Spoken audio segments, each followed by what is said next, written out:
we allowed to exercise? When can I go back and resume normal activity?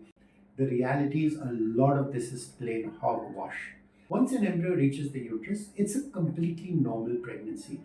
Please don't add stress to your life. Continue leading a normal life. If you're going to get pregnant, you will. And if you're not, you're not.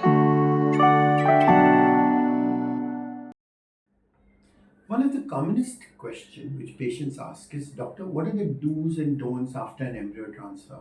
What are we allowed to eat? What are we not allowed to eat? Is this food hot? Is this food cold? Are we allowed to exercise? When can I go back and resume normal activity? Can I go to work? Can I use an Indian toilet? Can I use a bus? Can I go back to my hometown? Can I fly back? 50 different questions. Multiple reasons for this. One is because they think that IVF is a procedure and therefore there must be some medical do's and don'ts to increase the chance of getting pregnant.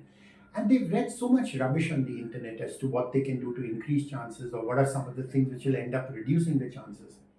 The reality is a lot of this is plain hogwash. Once we put an embryo back in the uterus, the embryo doesn't care whether it spent 5 days in my test tube or it spends 5 days in the fallopian tube in the bedroom. Once an embryo reaches the uterus, it's a completely normal pregnancy. There are no special precautions required. And remember, when people get pregnant in their bedroom, they don't know when they ovulate, they don't know when the embryo formed, they don't know when the embryo implanted. So there's absolutely no reason for you to do anything differently.